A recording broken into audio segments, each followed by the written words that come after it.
like to play golf. I like to play golf, and by play golf, I mean walking on the course and driving the cart. Sometimes hitting a ball, don't know where it goes, but I still hit it. But there's a foursome of 90-year-old golfers. They hit the green one beautiful summer day, and the weather, perfect, not a cloud in the sky. But they found themselves complaining the entire afternoon. Not you, of course, right? One whined that the fairways of this particular course were way too long, and another griped that the hills were too high. Still another moaned that the bunkers were way too deep. And finally, the fourth golfer looked at them and said, "What is wrong with the three of you? At least we're still on the right side of the grass." Because sometimes it's about perspective. Now, in today's gospel, Peter, James, and John, and Jesus, right? Jesus is there.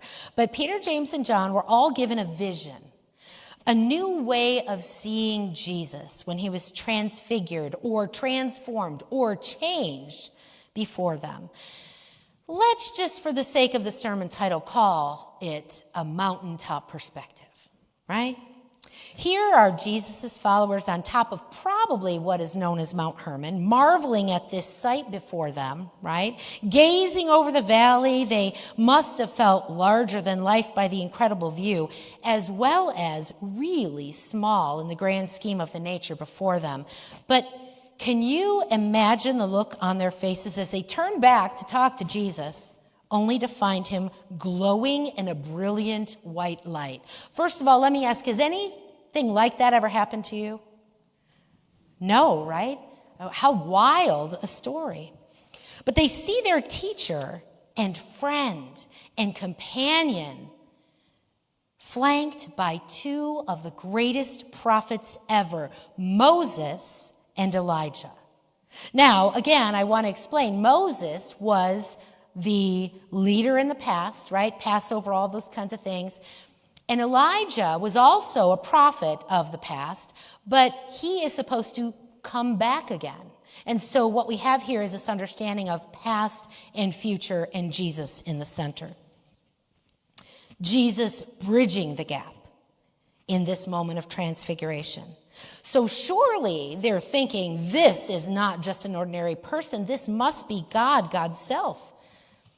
But what really cinched it for them was when they heard this voice and saw this brilliant light. Overwhelmed, they fell to the ground with fear and trembling.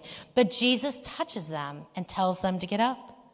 And as quickly as they came, the voice and the light were gone in a flash. And so were Moses and Elijah. Now, here's something else about this text, and I wish we had more time to unpack this, and we're doing communion today, so I wanted to keep this pretty tight.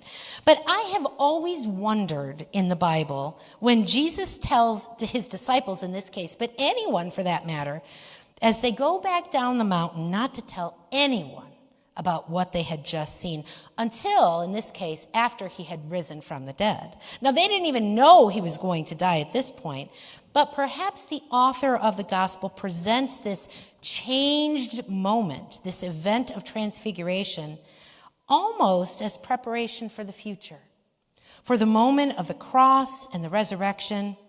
Or here's what I like to think. This is like layman's terms here. Maybe Jesus knew if he said not to say anything that everybody would know by the time they got down to the mountain, off the mountain, right?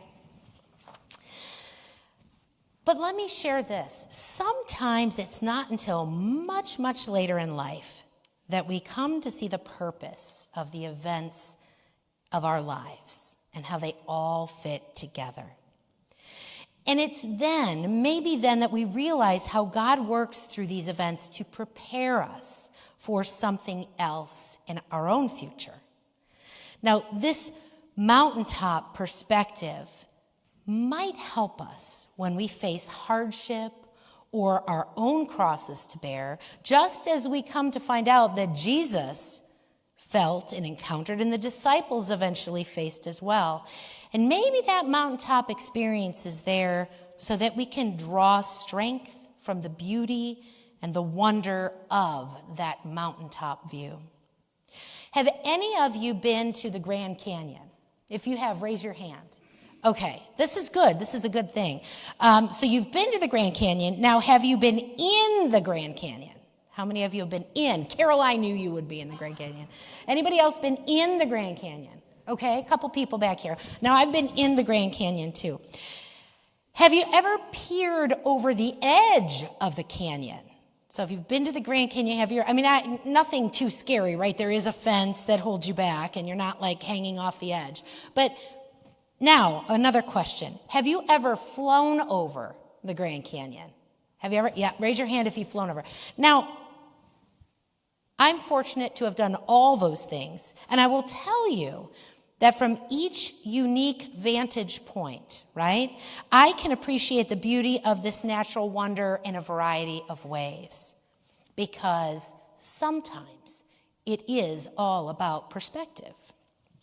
Now, Wayne Dyer is an American self-help author and motivational speaker. He actually graduated from Wayne State University many years before I did, and he's since passed.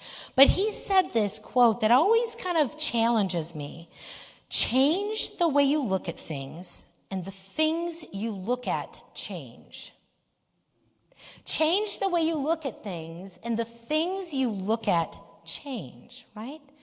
A shift in our perspective helps us to see that the glass isn't half empty, and it isn't even actually half full, okay?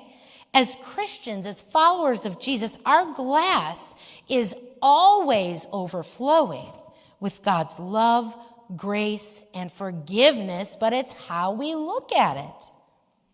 This shift in our perspective, this transfigured, transformed, changed, altered mindset gives us the courage to carry on when we don't feel as if we can. And the view from the mountaintop gives us the bigger picture that often, if we're patient, can lead to an encounter with Jesus the Christ, God's very self, that is continually transforming us, filling us with peace in a time of crisis or heartache. Now, we can all probably identify with Peter in today's gospel. I really like Peter. He is so bull in a china shop, right? He is just a hot mess everywhere he goes. He speaks and acts before he thinks, but what an amazing guy. He attempts to capture and prolong this transfiguration experience by attempting to make 3 dwelling places so that they can all just live on the mountain forever, right? But you can't do that. You can never just stay on the mountaintop because that's not really reality.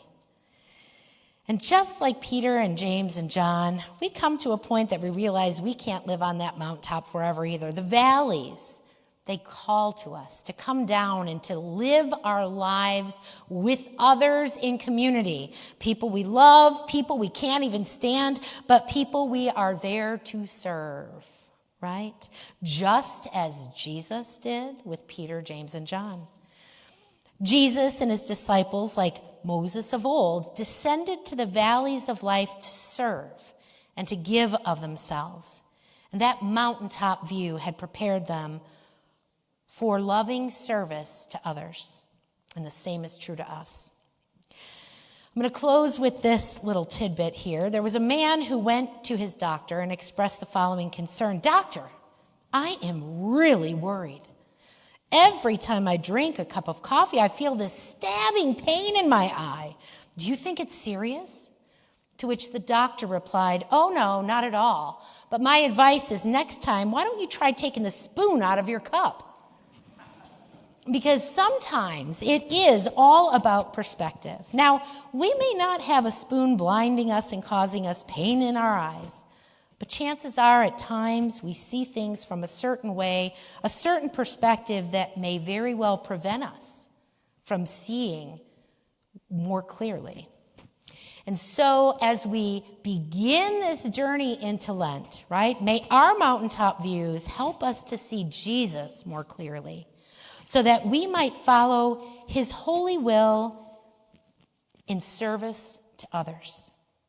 Because sometimes it really is all about perspective. perspective. All honor and power and glory be to God, who continually transfigures, transforms, and radically changes our lives. Amen.